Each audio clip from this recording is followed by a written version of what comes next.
Good morning मेहरबून sir. पहले तो दिवाली और पूरे फेस्टिव सीजन की ढेरों शुभकामनाएं। बहुत बहुत शुक्रिया आज जी बिजनेस से बात भी करने के लिए सर।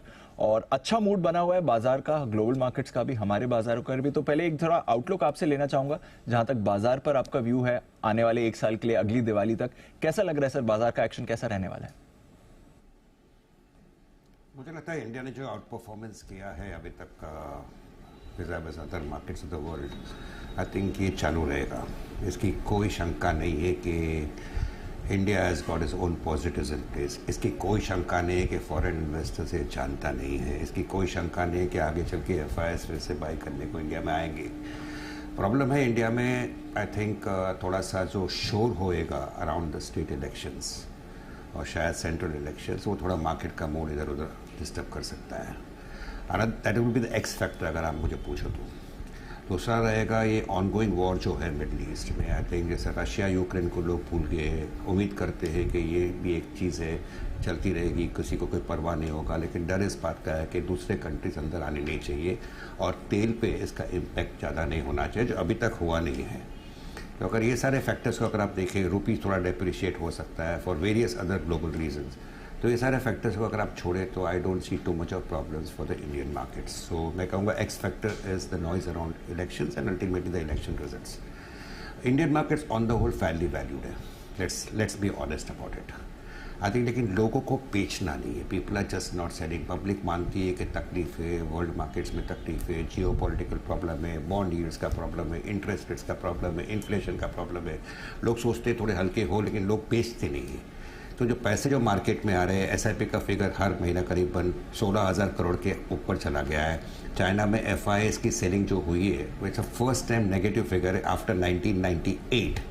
तो ये सारे factors are very positive for the Indian markets on the whole. Valuation सस्ते नहीं है, कहीं पर अगर करेक्शन आता है तो आपके स्टॉक्स 10, 15, 20% भी लुढ़क सकते हैं। तो इन्वेस्टर्स को खाली एक बात का ख्याल देना चाहिए, मैं जो स्टॉक लूँगा ऐसा स्टॉक लूँगा जहाँ पे 10% डाउन साइड है और अगले एक साल में 30-40% अपसाइड है।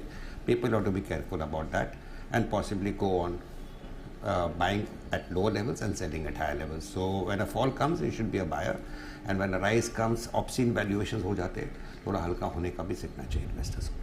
सर करंट लेवल ठीक है बाइंग के लिए थोड़ा और, क्योंकि रिसेंटली डिप आया था, हम गए भी थे 18,800 तक, निफ्टी पर भी गए थे, वहां से करीब 400-500 पॉइंट की अच्छी रिकवरी भी हुई है। तो करंट लेवल्स अट्रैक्टिव है या फिर वापस डिप बेटर रहेगा सर?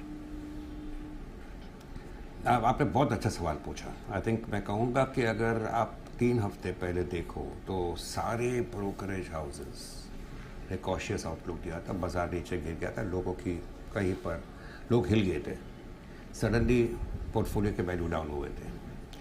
तो ये जो डर हुआ था, आई थिंक वो उचित था, सब it was perfect, it was in place.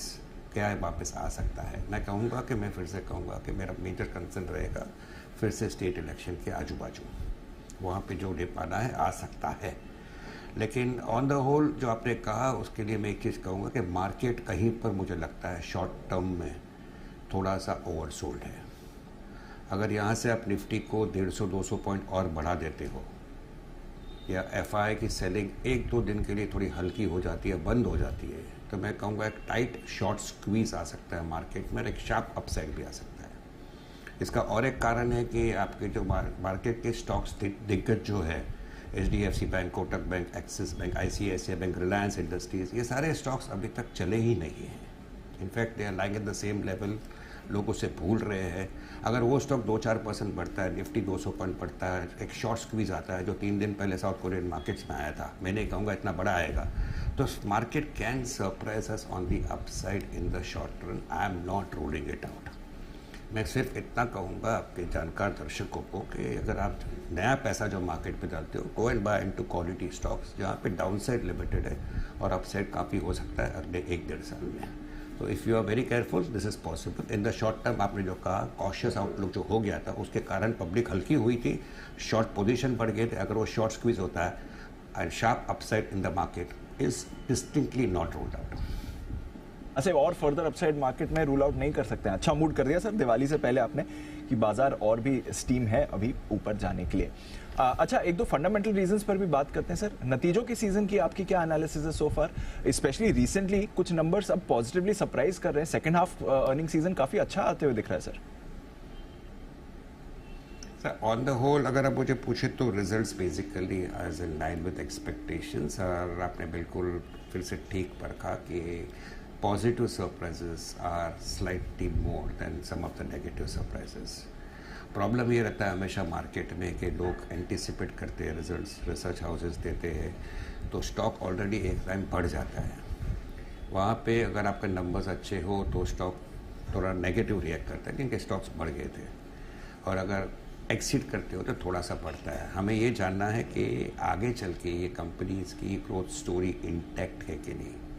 तो अगर आपको वो सेक्टर पसंद है, कंपनी पसंद है, परफॉर्मेंस अच्छा है, स्टॉक इतना महंगा नहीं है, तो गो एंड बाय इनटू दो स्टॉक अगर आपको लगता है कि outlook remains positive. So if you are lacking a capital good stock और वो अगर 30 के पी पे जा रहा है तो आप उसको ज़रूर ले सकते हो। 10% डाउन साइड आएगा तो आने दो, अप साइड रहना चाहिए, बिकॉज दैट सेक्टर का आउटलुक अभी भी काफ़ी पॉजिटिव है। लेकिन अगर वो स्टॉक 60-70 के पी में है तो possibly you should wait for a pull back. So investors will have to be very cautious, careful in what they are buying, specially considering the valuation जो स्टॉक में आज कमांड हो रहा है। क्योंकि while results may be good, the stocks would have already gone up too sharply. That is one thing where investors will have to be a little bit watchful. Understood sir. फिलहाल आप क्या कर रहे हैं सर? पोजीशनिंग बाजार में, या आपके जो फेवर्ड सेक्टर्स हों, कहां पर आपकी नजर है? सर मैं कहूँगा कि मार्केट में आज ऐसा हो गया कि एक बॉटम अप की हो गया है। बॉटम अप का मतलब है कि आप स्टॉक्स को परखो और जाके खरीदो।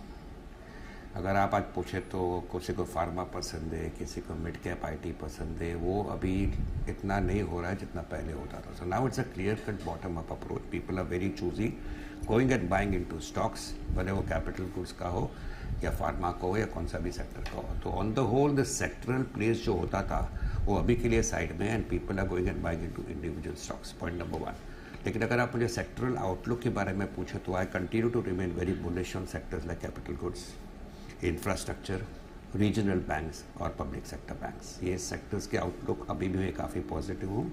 इसमें चमिंदा स्टॉक ऐसे होंगे जो बढ़ चुके होंगे, कमिंदा स्टॉक ऐसे होंगे जहाँ पे अभी भी वैल्यूएशन अट्रैक्टिव है। This are the sectors which I like. Negative हूँ on sectors like pesticides, agrochemicals, अभी भी नेगेटिव हूँ। आईटी में अभी भी नेगेटिव हूँ, और chemicals I think I was negative for some time, I remain negative for some time, but कहीं पर उसका साइकिल फिर से अपसाइड जाने की तैयारी में आ रहा है, ऐसा लगता है। और हम भी बात कर रहे थे सर चैनल पे रिसेंटली, केमिकल स्टॉक से थोड़े अब अच्छे, स्पेशली रीसेंट नंबर्स थोड़े अब बेटर आगे के प्रोस्पेक्ट्स दिखा रहे हैं। मेहरबून सर, बहुत बहुत शुक्रिया आज हमारे साथ बात करने के लिए और इस दिवाली के खास सेगमेंट में अपनी राय भी शेयर करने के लिए। पॉजिटिव व्यू है सर का, यहाँ से बाजार और ऊपर जा सकता है। और thank you sir, thank you.